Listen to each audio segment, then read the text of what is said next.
Hello and welcome. What? Hello and welcome to another Frontier Spire video. For those with a keen eye, you might notice this is after stream. And you'll find out if you know why if you paid close enough attention. But Frontier Spire. So today we're actually gonna get into the start of some difficult content for Frontier Spire. So this must be a fairly short video, but it's gonna start ramping up in difficulty. So. We're gonna start off with, of course. So this quest right here is the last of the easy stuff. We're gonna continue. I have series on my Asha because Asha is gonna be used as my lead for the end of today's video. She's gonna have Omniscient Blaster, which you get from Coliseum at very high stages. You also get one from Frontier Hunter. From getting a pretty high hunter rank, I believe. Inferno Bolt, I believe I mentioned this, so you get this from Guild Relics, that Defense Bazaar. And there's the units that have spheres, still using the same for Indasha. So yeah, everything stays the same. I probably should have thrown in a Thunder unit now that I think about it, because I believe we're going up against a water enemy for this first bit of Frontier Spire.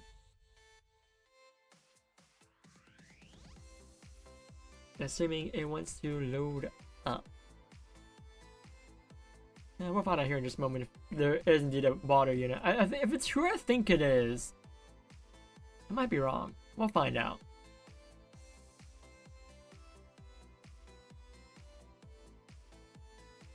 I am not wrong, so yes, I should have taken... I probably would have placed AV for a Thunder unit here, a nuking Thunder unit. So like Cassia, Ceres, Leva, if you have them, Vash, anyone with a triple attacking Thunder units. Miriam actually works very well here because she also has triple attacking on her SPP, with two of them being single targets. So it actually works out fairly nicely. But again, this is still easy, so I'm not too concerned at all. If I did have a Thunder unit, this probably would be done in one go. But still not an issue.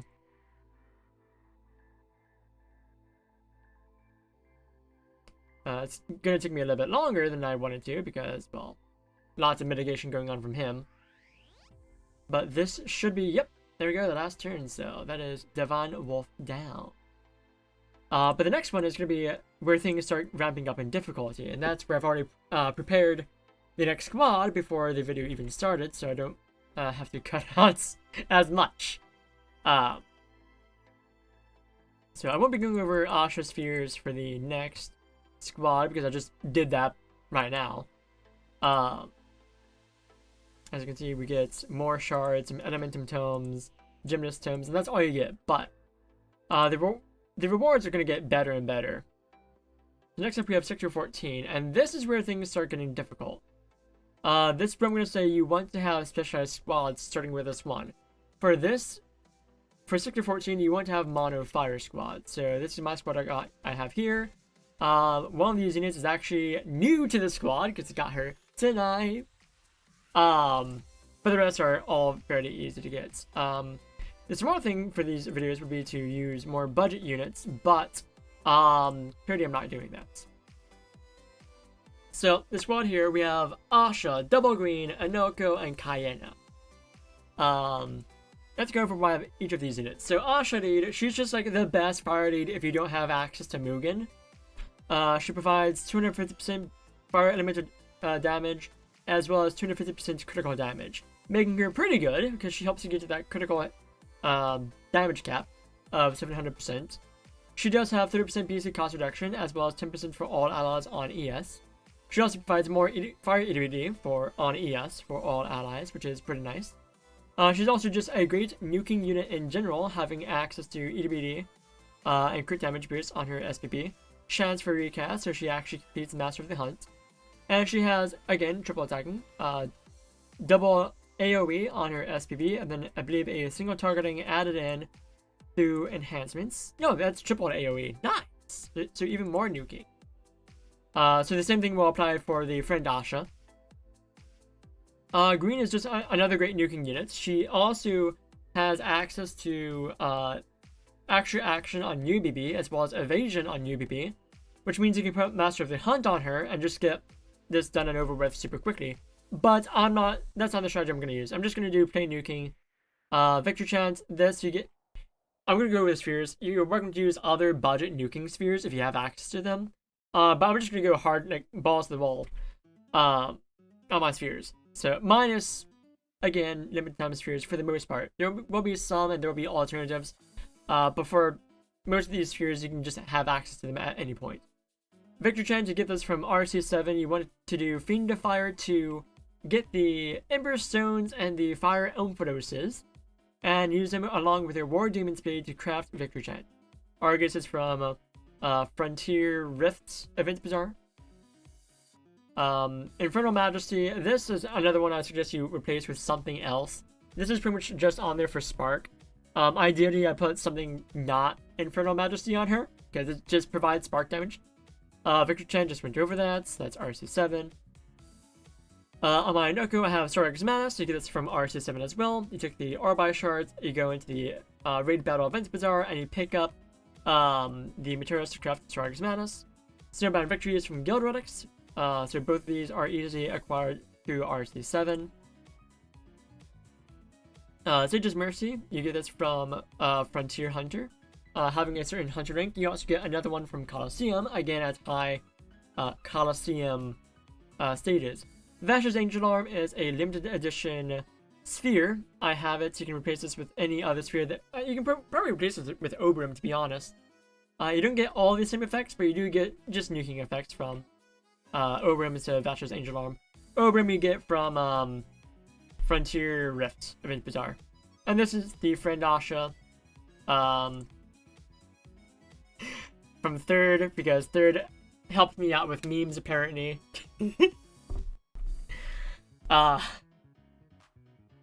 Third. But yeah, so who are we fighting in this sector? We're fighting the Phantom Tree Hulk, which is why we went to modifier. So I'm just gonna nuke. So why do I have you cheat it? So Kayena provides, I think, yeah, she provides Spark crit buffs as well as BC on Spark. The BC on Spark is the main reason why we have Kayena. Asha provides crit damage boosts, and Noko is there just for more nuking, as same for green as well. So this should be fairly easy, no drawbacks. The wiki says you want to take Mono Fire or Mono Light to avoid being punished. Clearly Mono Fire is going to be the better idea here, because at that point you get elemental damage going on. Hopefully I don't lose this.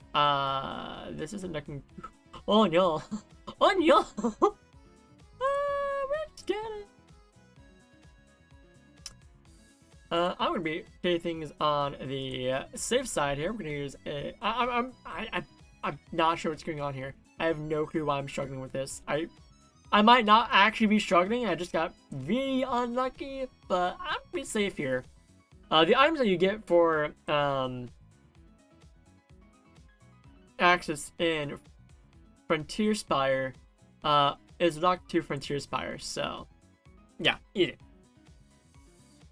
So you can use the items as you please. You won't use them from your own stash. These are provided to you because Frontier Spire is just kind and generous and provides you with everything you need to beat it. And the next one, if I recall correctly, I will be using Mono Dark myself. You can use Mono Dark or Mono Light. It's easy either way. I will be using Mono Dark myself because it's just set up to be OP. So after we got the rewards here, I will meet you guys at the beginning of the next sector, Sector 15. Alright, so here we are at Sector 15 with the squad I have. I'm going to be using Mono Dark, you can use Mono Light, either one works. And I will be taking... Who am I taking as friend? Okay, there we go. Thank you, Chaos, for being a true homie and having a actually decent Luro with actual spheres on him. So the squad is looking like this. I will say that your squad might look different from mine. So let me go over each unit. Luro is on here because he's a phenomenal lead. He is the best lead for Dark, especially Mono Dark. He provides spark damage and EWD on LS. The spark damage is inherent, and the EWD is gotten through enhancements, as you can see here. I have the Silver Blade on him and Esther's Wiles. Wiles you get from, again, Frontier Hunter. The Silver Blade you get from Vortex Trials. You get that from the Silver Knight Joshua, and that's very easy to complete. All you need to do is take a Legato friend with you, and you're just golden. He also provides on his SBB, where is it? Spark damage boost and spark damage boost. So yeah, he's just nuking. So he provides spark damage boost, which granted, Legato also provides. So you don't get much out of Luro himself, unless he also has. I don't think I added it to him. If I did, okay, he does. No. No, he does. It was that bottom one. I think it's EWD added to SBB. Yep. They provide Spark and EWD, making him very nice. Noxa here is for just nuking, to be honest. She also provides, I believe, crit damage buffs. Yes, crit damage buffs. So we get that. Victor Chance, went over that. Argus, went over that. That's Frontier Rift. The other Noxa, because I don't have the Majesty for Dark, because I forgot to claim that reward, we're using Oberon and Vector Chance, much like what I suggested you use for your Inoko. Vohu here has Kitterin's Torment and Dusklight Metal. Kitterin's Torment is from RC7. You pick that up using materials from the Raid Battle Event Bazaar. And the Dusklight Metal is from Guild Redix. Vohu is on here because he has BC Fill on Spark. Dark has a problem with BC Fill on Spark, so that's why Vohu is here.